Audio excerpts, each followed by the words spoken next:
Vous êtes en compagnie de Radio Taïwan International.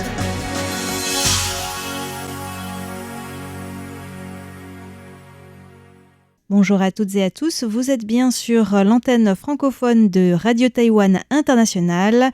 C'est Sasa qui vous présente le programme de ce vendredi 6 février 2026. Tout d'abord, l'actualité taïwanaise du jour vous sera présentée par François-Xavier Boulet. Lisa Dufaux vous rejoindra ensuite pour le décryptage de la rédaction avec un focus sur la rencontre entre le KMT et le Parti communiste chinois à Pékin. Dans l'émission Femmes d'ombre, Femmes de lumière, vous retrouverez la vénérable bouddhiste Zhao Hui et ses réflexions sur le mariage homosexuel, l'avortement et la GPA. Et enfin, pour celles et ceux qui nous écoutent sur Internet, dans l'émission Géopolitique, Jean-Yves Heurtebise achèvera sa série sur les conséquences de l'enlèvement de Nicolás Maduro sur les relations entre Taïwan, les États-Unis, la Chine et l'Amérique du Sud. Je vous laisse tout de suite en compagnie de François-Xavier Boulet pour les grands titres de l'actualité taïwanaise.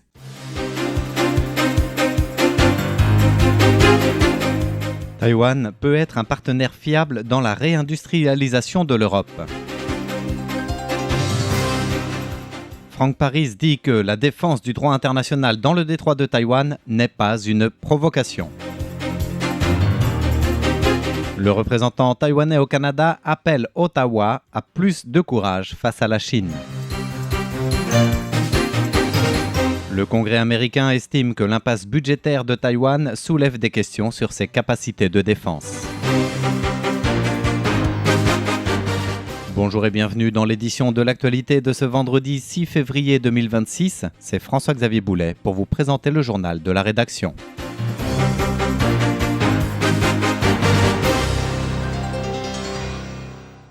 Taïwan peut être un partenaire fiable dans la réindustrialisation de l'Europe. C'est en substance les propos tenus par le ministre des Affaires étrangères Lin Chia-long, qui a reçu une délégation des députés de 7 pays d'Europe du Nord et d'Europe centrale, la délégation dirigée par Zygimantas Pavilionis, le vice-président de la Commission des Affaires étrangères de la Lituanie. Les échanges ont porté sur les questions de sécurité entre Taïwan et l'Europe, ainsi que sur l'approfondissement des coopérations commerciales, scientifiques ou encore culturelles. Le chef de la diplomatie taïwanaise a rappelé avoir proposé en octobre dernier un Risk Management Initiative on International Undersea Cables qui vise à collaborer avec les partenaires démocratiques, notamment en Europe, afin de renforcer la sécurité et la résilience des infrastructures critiques telles que les câbles sous-marins. Lin Chia-long a par ailleurs souligné que Taïwan pouvait devenir le partenaire le plus fiable de l'Europe dans sa politique de réindustrialisation en se basant sur la compétitivité taïwanaise dans les domaines de l'intelligence artificielle et des semi-conducteurs pour aider l'Europe à construire une chaîne d'approvisionnement en contournant la Chine et qui soit donc plus résiliente. La défense du droit international dans le détroit de Taïwan n'est pas une provocation. C'est ce qu'a déclaré le représentant français à Taïwan, Franck Paris, directeur du bureau français de Taipei, récemment aux réponses aux questions des journalistes de l'agence de presse taïwanaise Chongyangshe CNA. Il a indiqué que les missions menées par les marines étrangères dans le détroit sont exécutées avec prudence et ont pour objectif de défendre l'application du droit international dans les eaux internationales et ne constituaient en aucun cas une provocation. L'agence Reuters rappelle que des navires de la marine américaine traversent le détroit de Taïwan plusieurs fois par an, une pratique qui suscite la colère de Pékin. Plusieurs alliés des États-Unis, dont la France, ou encore l'Australie, le Royaume-Uni et le Canada, effectuent aussi également de telles traversées à des fréquences plus occasionnelles. Côté français, le dernier passage confirmé d'un navire de la Marine nationale remonte à 2024.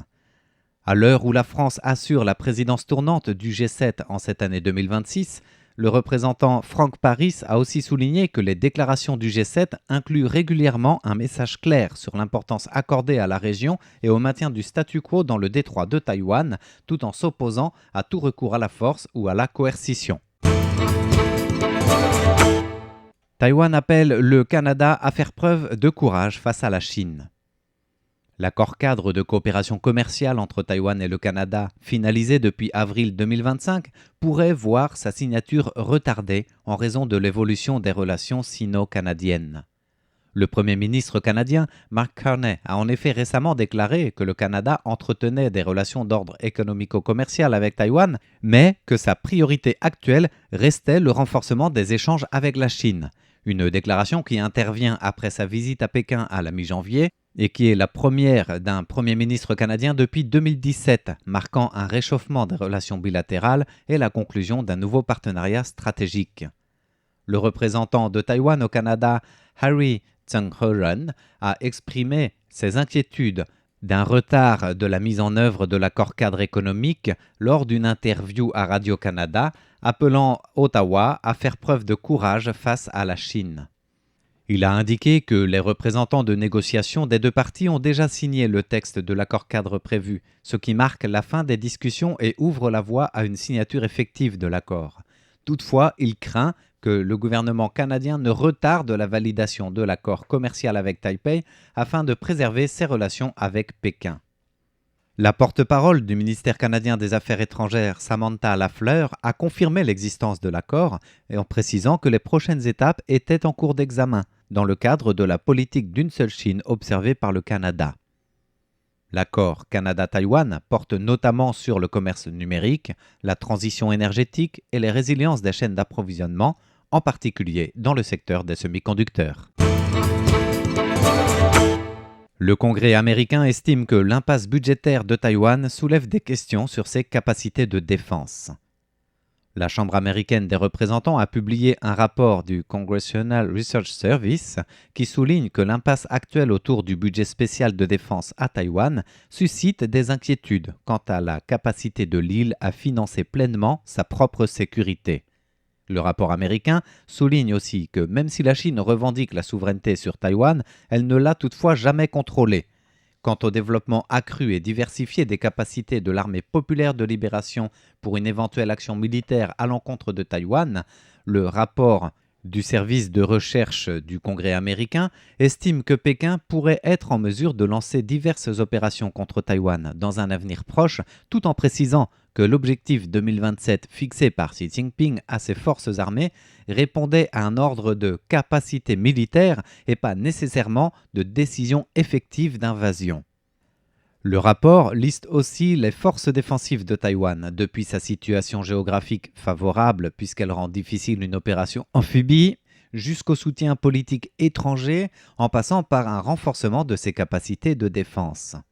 Toutefois, des défis internes risquent d'affaiblir la défense de l'île, notamment en matière de division politique sur le budget de la défense ou encore dans les difficultés répétitives de recrutement militaire professionnel. La valeur des 5 industries prioritaires atteindra les 11 000 milliards de dollars taïwanais en 2026. Le ministère de l'économie a tenu hier soir une conférence de presse annuelle, conférence lors de laquelle le ministre Kong Ming-sin a souligné la progression des 5 industries de confiance considérées comme prioritaires par le gouvernement. Il a indiqué que la valeur des industries des semi-conducteurs, de l'intelligence artificielle, de la défense, de la sécurité et des communications de nouvelle génération dépassait la barre des 10 000 milliards de dollars taïwanais, l'équivalent de 285 milliards d'euros. Au sujet des semi-conducteurs, le ministre de l'économie a déclaré vouloir se concentrer sur les capacités d'intégration hétérogène de la photonique sur silicium et soutenir l'Institut ITRI de recherche en technologie industrielle dans l'établissement d'un laboratoire de vérification à grande vitesse afin de fournir des technologies de test et de raccourcir le cycle de développement. Par ailleurs, le ministère collaborera avec plusieurs sociétés dans leur coopération avec les industries internationales dans le but de renforcer les capacités technologiques de Taïwan en matière de mémoire et de réduire sa dépendance vis-à-vis de la Corée du Sud. Au sujet de l'intelligence artificielle, le ministre s'engage à assister les industries dans leur intégration de cette technologie avec un objectif chiffré, celui de rehausser la génération IA de 30% en cette année 2026 à partir de 22,7% aujourd'hui.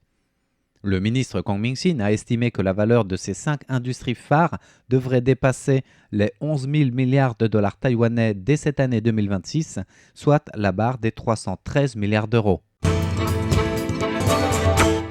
Les réserves en devises étrangères atteignent un nouveau record. La Banque centrale de Taïwan a annoncé hier soir que les réserves de change venaient d'atteindre un nouveau record à la fin du mois de janvier à Taïwan, s'élevant à 604 457 millions de dollars américains. Cela représente une hausse de plus de 1,9 milliard de dollars par rapport au mois précédent. Dans le même temps, la valeur totale des avoirs des investisseurs étrangers, qui couvre aussi les actions, les obligations, les dépôts en dollars taïwanais, se chiffre à 1297 milliards 800 millions de dollars. Ces avoirs représentent l'équivalent de 215% des réserves de change à Taïwan, là encore à un niveau record.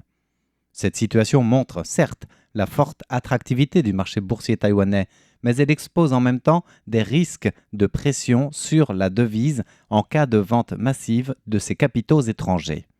Le directeur du bureau d'échange de la Banque centrale, Tsai Chong-ming, a reconnu que l'ampleur croissante des flux de capitaux étrangers accroît la volatilité du marché de change, qui complique aussi les opérations de stabilisation. À cela s'ajoute la hausse marquée des prix des actions taïwanaises qui accentue l'impact des flux et mouvements des investisseurs étrangers sur les marchés financiers. Bien évidemment, nos défis vont s'accroître dans une certaine mesure. Mais au cours de l'année écoulée, nous avons progressivement renforcé le dialogue avec le marché et avec les investisseurs étrangers, ce qui a permis d'améliorer la gestion.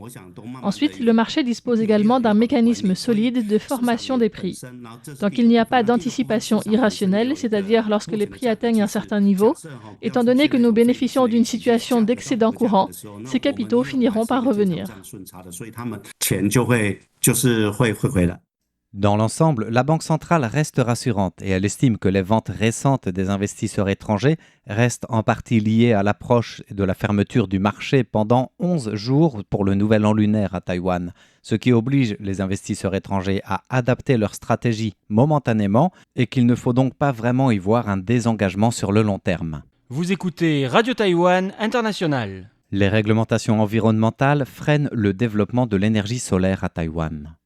Le ministre de l'économie, Kong Ming-sin, a reconnu hier en conférence de presse régulière annuelle que l'objectif gouvernemental de porter la part des énergies renouvelables à 20% de la production d'électricité serait de nouveau retardé, principalement en raison de l'impact des nouvelles réglementations environnementales qui ralentissent le développement de l'énergie solaire à Taïwan.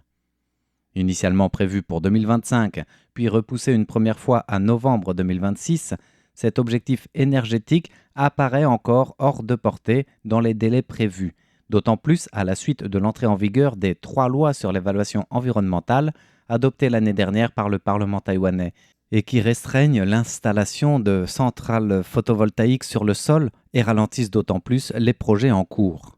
Malgré certaines incompréhensions de l'opinion publique à l'écart de l'énergie solaire et le retard du déploiement de ce type d'énergie verte, le ministre de l'économie tient à garder le cap de 20% d'électricité verte, même si le calendrier devra bien sûr être réévalué.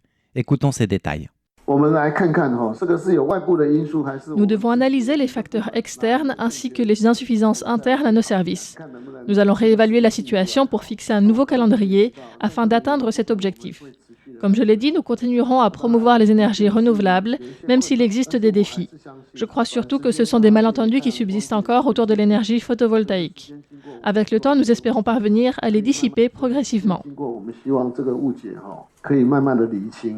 Selon les données de la Commission en charge de l'énergie, la part des énergies renouvelables a atteint 13,1% fin 2025. Le ministère de l'économie a indiqué vouloir accélérer l'installation des panneaux photovoltaïques sur les toitures, rappelant d'ailleurs l'obligation dès le mois d'août prochain d'équiper les nouveaux bâtiments en ce sens. Cela devrait contribuer à hauteur de 660 MW la capacité annuelle à partir de 2028. Enfin, le remplacement des anciennes installations solaires est aussi encouragé et subventionné par le gouvernement, avec un objectif de production supplémentaire de 500 MW annuels d'ici 2030. Eh bien, nous arrivons au terme du journal de l'information de ce vendredi 6 février qui vous était présenté par François-Xavier Boulet. Au nom de toute l'équipe de rédaction francophone de RTI, je vous souhaite une excellente suite de programmes en notre compagnie.